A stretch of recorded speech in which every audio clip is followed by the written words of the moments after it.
नमस्कार दोस्तों, आपका स्वागत है हमारे YouTube channel teaching exam overload पे। साथियों, आज सबकी आपकी हिंदी पेडागॉजी की तीसरी क्लास है, जिसमें हम लोग व्याकरण की शिक्षण विधियों के बारे में पढ़ेंगे, जो कि एक बहुत इंपॉर्टेंट सेशन है। यहाँ से सीटेट में आपको पेडागॉजी में 2 से 3 नंबर के प्रश्न जरूर पूछे जाते हैं। आगमन विधि क्या होती है, निगमन विधि क्या होती है, यहाँ से आप हमेशा हर बार पेपर में 1 से 2 नंबर का प्रश्न पूछा जाता है। तो बहुत इंपॉर्टेंट सेशन है, आप लोग ध्यान से देखिएगा।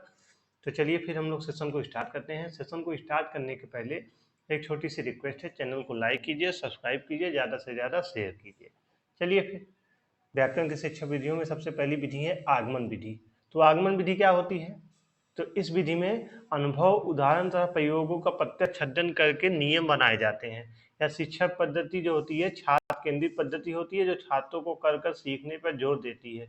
यह एक मनोवैज्ञानिक तरीका है। इस विधि में कुछ शिक्षण सूत्रों का पालन किया जाता है, जैसे ज्ञात से अज्ञात की ओर, सरल से कठिन की ओर।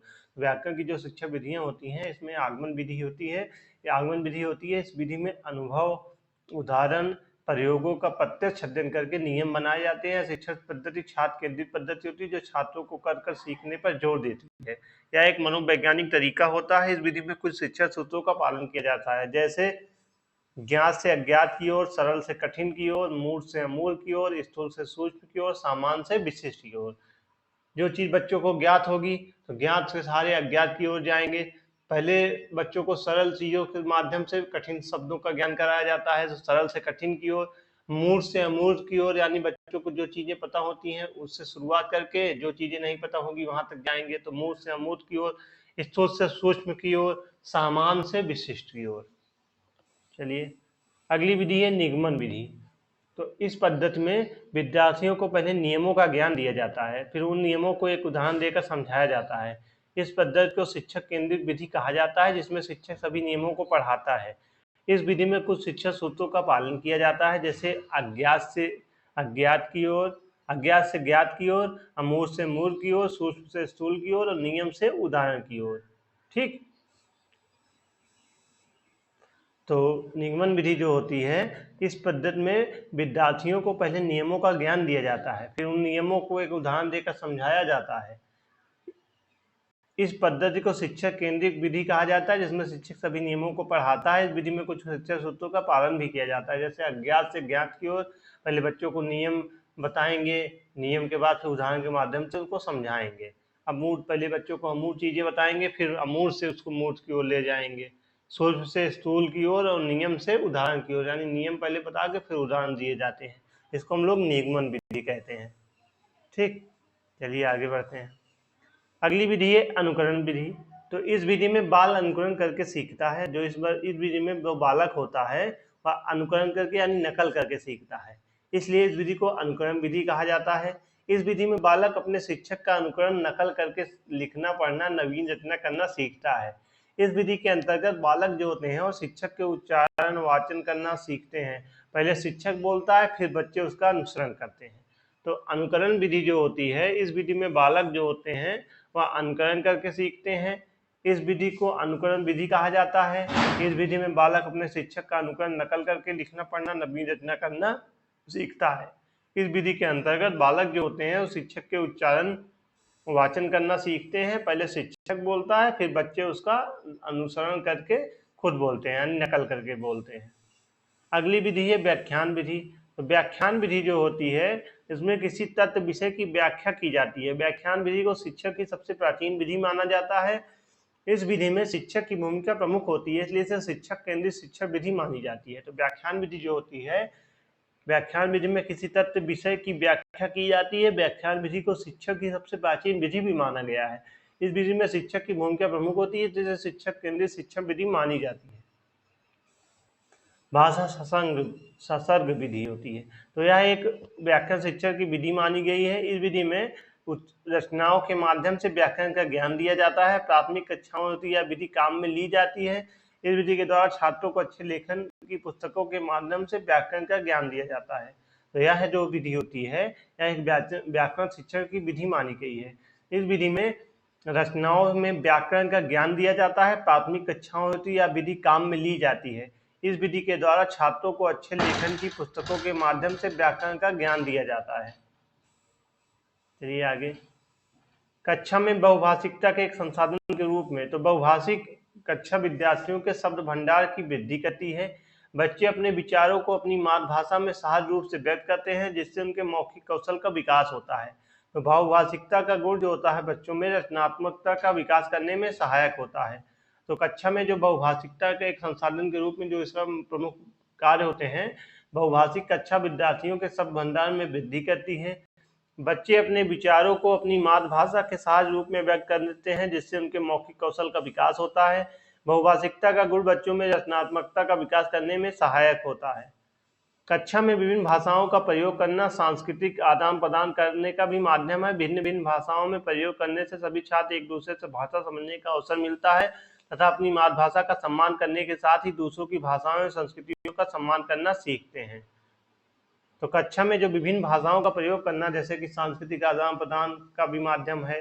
भिन्न भिन्न भाषाओं का प्रयोग करने से भी छात्रों को एक दूसरे की भाषा समझने का अवसर मिलता है तथा वह अपनी मातृभाषा के सम्मान करने के साथ साथ ही दूसरों की भाषाओं के एवं संस्कृतियों का सम्मान करना सीखते हैं।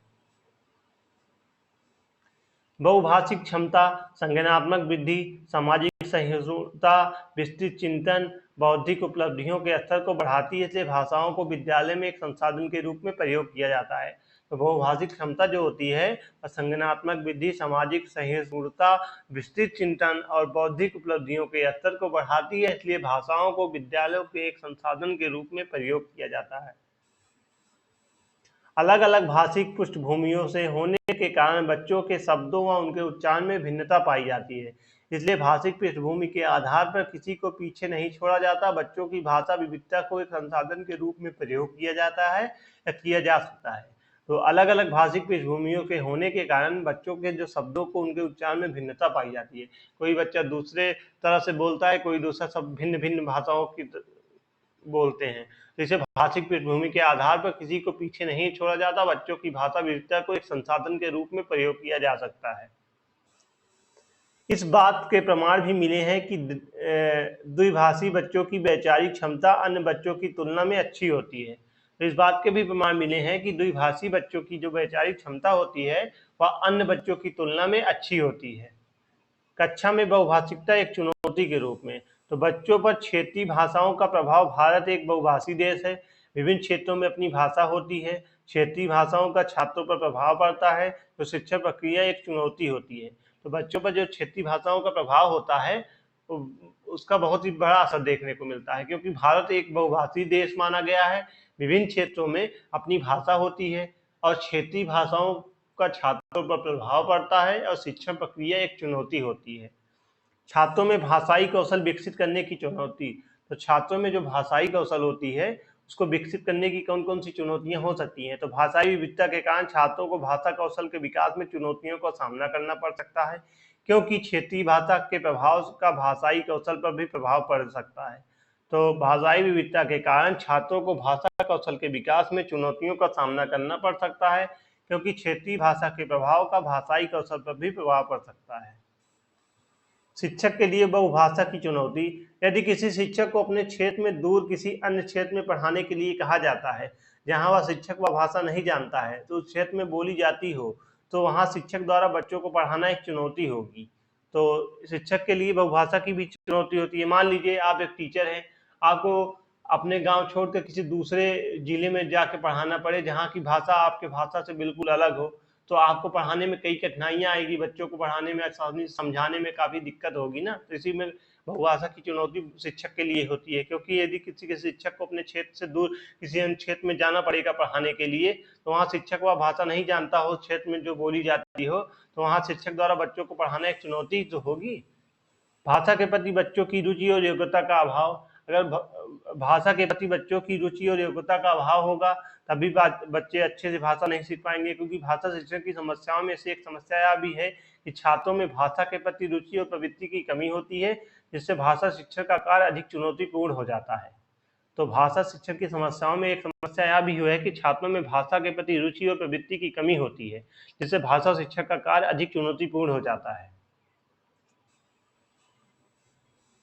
अधिक भीड़ भाड़ वाली कक्षाएं, यदि अधिक भीड़ भाड़ वाली कक्षाएं होंगी, आमतौर पर शिक्षक की भाषा को प्रभावी ढंग पढ़ाने की क्षमता को कम कर देती हैं और शिक्षार्थियों के भाषा शिक्षण को प्रभावित करती हैं। तो बहुत ज़्यादा अगर भीड़ भाड़ भी होगी कक्षा में तो शिक्षक को भाषा प्रभावी ढंग से पढ़ाने की क्षमता में कम कर देती है और शिक्षार्थियों को भाषा शिक्षण को प्रभावित करती है। ठीक। अध्ययन सामग्री की कमी, यदि भाषा विविधता वाली कक्षा में भाषा शिक्षण के लिए अध्ययन सामग्री की कमी भी एक समस्या मानी गई है। तो अगर आप मान लीजिए बच्चों को पढ़ा रहे हैं और भाषा शिक्षण के लिए अध्ययन सामग्री पर्याप्त ना हो तब भी पढ़ाने में बच्चों को दिक्कत होगी। चलिए फिर आज के सेशन को यहीं समाप्त करते हैं। मैं आशा करता हूँ यह सेशन आपको आसानी से समझ में आया होगा। ऐसे ही सेशन देखने के लिए हमारे चैनल के साथ जुड़े रहें। हमारे चैनल को लाइक कीजिए, सब्सक्राइब कीजिए, ज़्यादा से ज़्यादा शेयर कीजिए। तो आप क्लासेस की नोट्स PDF प्रोवाइड करना चाहते हैं तो डिस्क्रिप्शन बॉक्स में टेलीग्राम का लिंक दिया हूँ, आप लोग उससे जुड़ जाइए। वहीं पे आपको क्लासेस की नोट्स PDF सब वहीं प्रोवाइड की जाती है। धन्यवाद।